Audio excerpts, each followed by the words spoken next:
Hey everybody, we just want to bring you another Hagstone teaser, and here it I was is. moving and it was sliding. I'm sitting at this glass table and it's just, if I touch it, it And it slides. and it makes it go like this on this side. Yeah. Or hey, Uh, we're vibing. We're vibing. you're vibing really good today. Yeah. And Okay. Hey everybody, this is Jack and Mary from the Hagstone community, and we are here to bring you another quick teaser. Jack thought it would really be awesome if we got everybody involved in sharing and start letting all of us know a little bit more about you. So, Jack, and we've been, trying to bring a little messages out to the people.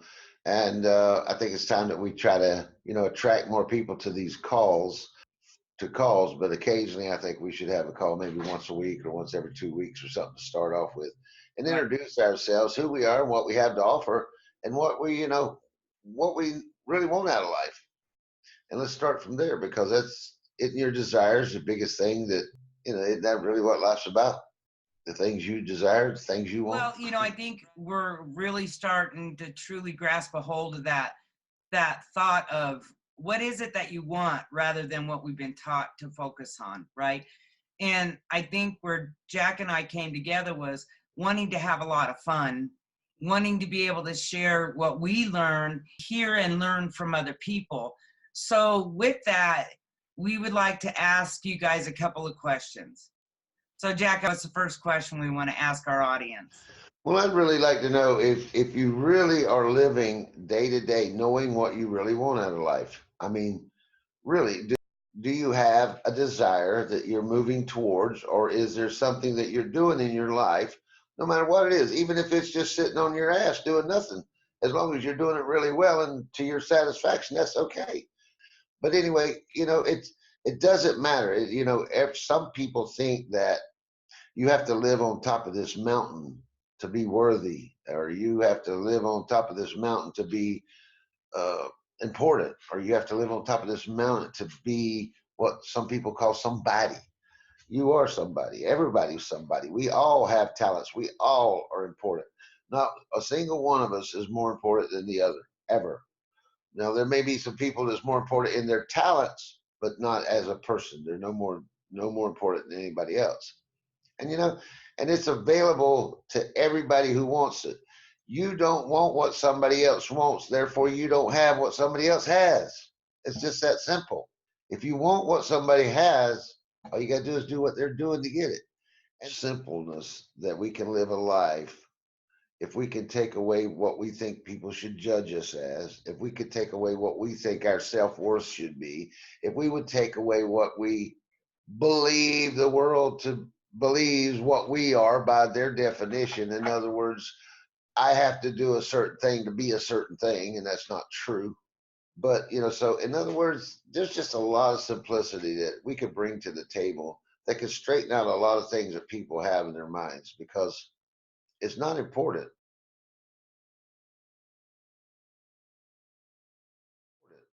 It's really not important what somebody else thinks about you. It's only important what you think about yourself. All you have to really do is think that, hey, I'm a really nice person. I like to be happy. I like to be joyful. I like to have fun. I like to enjoy life. I like to doing the things that I want to do.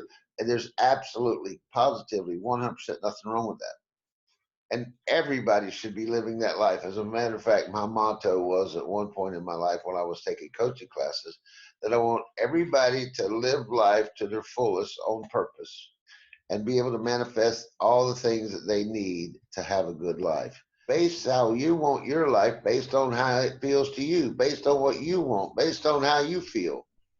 If you want to live in $1 million house or you want to live in a tent, who cares? If that's really what you want, that's what you want. So anywhere between a mansion and a tent, you can live, as long as that's where you choose to live. It's eliminating all of the distractions in your mind of what everybody else wants of you, want you to show up, or how they want you to show up, or how you should be based on somebody else's perception. It takes the inner work of going deep within inside and saying, what is it that I want? It's not what Jerry wants for me. It's not what Susie wants for me. It's not what I need to do for Susie. It's not what I need to do for anybody. It's what do I really want? And if we define what we want, whether it's the $1 million home or it's the tent, as long as we find what it is within us that we enjoy, we find happiness.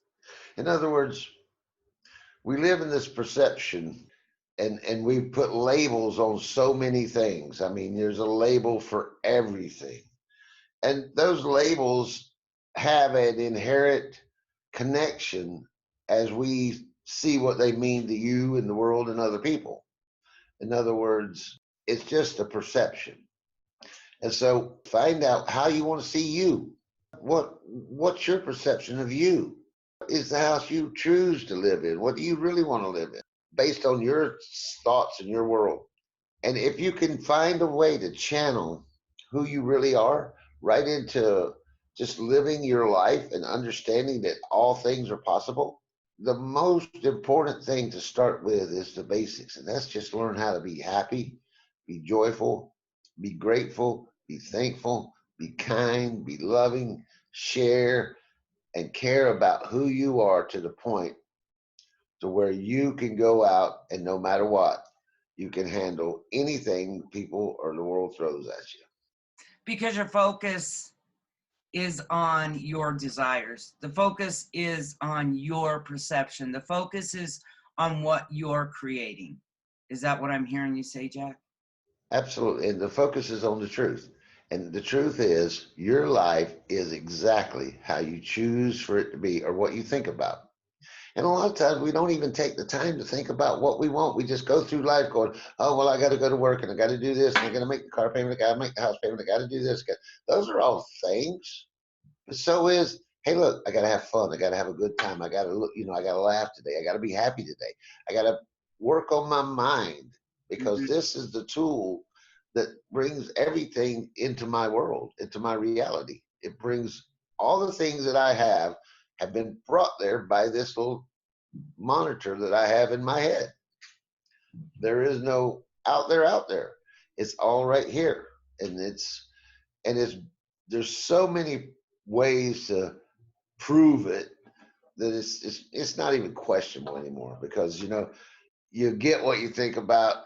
It's a fact. And I mean, I don't know how many other ways to tell you, but if you think that life is not so good, life shows up not so good. And if you think life is great, life shows up great. And in that, sometimes in the explanation of saying, I want to be happy. And somebody said, well, what if something happens? Let's just take it to the limit. What if my mom died today? Now, my mom's already passed away, so I know how it felt with the day she did die. But let's just say that my mom passed away today. Does that have to change me, the dynamically of who I am?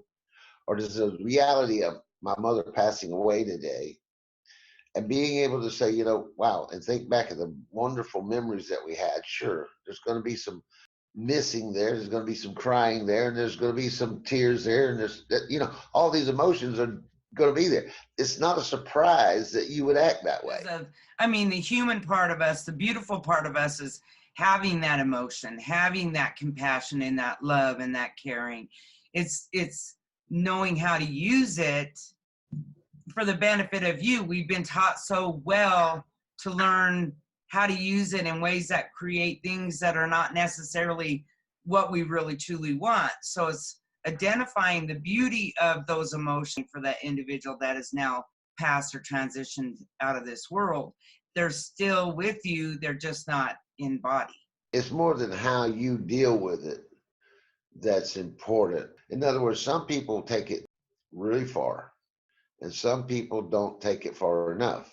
And my point is being in your little life, in the way you see life and the way you get up and go to work tomorrow, and the way you feed your kids, the way you clean your house, the way you dress, the way you drive your car, none of that changes based on the fact that that person passed away. And neither did your life. Your life did not pass away when that person passed away. Your life didn't end, it didn't stop, it didn't slow down, it didn't do anything. You just kicked in an emotion made to become a valid point. So without going any deeper than that, the bottom line is Nothing can affect your life unless you allow it to. You can determine how emotional you get at anything. And those things come into your life, and you think that is life. All that is a reaction to what you see based on what you believe, based on all the stuff. And so you have a reaction. And the reaction is absolutely not true. It's not true. It's just an emotional tickle. Just like if somebody walked up to you and tickled you, it doesn't last forever. He just tickle you for a little while. Same thing with your emotion. Okay, so you're really mad at somebody for 20 minutes or 30 minutes or 40 minutes. Tomorrow you see him, everything's okay. People hold on to, I mean, that's what you're saying is really Yeah, release it because it's not going to do you any good. It doesn't matter anymore, right? So it's, exactly. where do you want to be now? Where do you want to be now? And being able to control the emotion in the forward motion or the present moment, but moving forward, right? I mean, the Absolutely. motion is always moving forward. It doesn't mean that you have to linger in it. It's we're learning how to be able to just release and let it go. Whatever it is like, no, you choose no matter what. Everything that we do is our choices. Everything that we do is a decision. And if you decide that you want to be happy, there's going to be situations that take place. God and the universe are making it happen and working and conspiring for you, never against you. It's us that get in our own way that end up conspiring against ourselves all the time. So it's teaching you to release those other habitual habits and to create new ones. We're as simple as going, what do you want? What what do you want? So catch yourself on the things that you're thinking.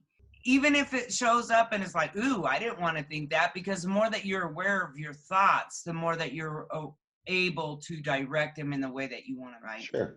Absolutely. And you know what? The information of the week here. Take a pencil and piece of paper and commit to the next 7 days. When you have a thought of things that you would really like your life to be, just jot them down. If you're in a place and you have a feeling and you say, wow, this, or a let's say a restaurant. Let's say you go to a restaurant and you sit down, you have a great meal, it feels great. Just say, write down, oh, I would always like to feel this way when having dinner. This is a great way to have dinner. This feels really good while I'm having dinner. And write that down just as a feeling of what you would like to add in the mix of your day-to-day life. Paying attention to the things you want create more of the things you want. Period. The more you want something, the more you focus on and think about it and feel it coming to you and being that way, the closer it becomes. And it doesn't always have to be material things. If you're going to a restaurant and the next week you're going back to that restaurant, you can have a great week all week just going, wow, man, Friday night's coming. I'm going to that restaurant again. Ooh, I'm going to have a little wine. I know what I'm going to order. It's going to be an amazing time. I'm going with some of the greatest friends I'm going to have. And what's wrong with thinking about that? Does that dull down your day? Does that dumb your day down too bad to where you can't deal with it any longer? Because something feels really, really good? And it's your choice. And Okay. if you handle it properly, it'll all work out just fine. And that's honest. That's the truth. And Right. you can do that thing over 20 years and it'll work out just fine. It don't matter. So the sooner you let it work out just fine, the better off you are. So anyway, Okay. that's for this week.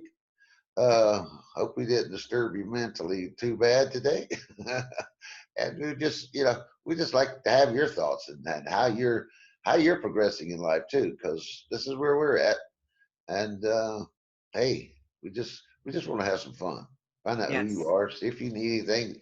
Hey, you can add something to the mix. I'm sure, no doubt. So have a great week and hope to see you soon. Quick, awesome. Everyone, next 7 days, start capturing those moments that Jack was talking about, and we'll see you next week. Absolutely. Just write them down. It's fun. Bye bye. Bye.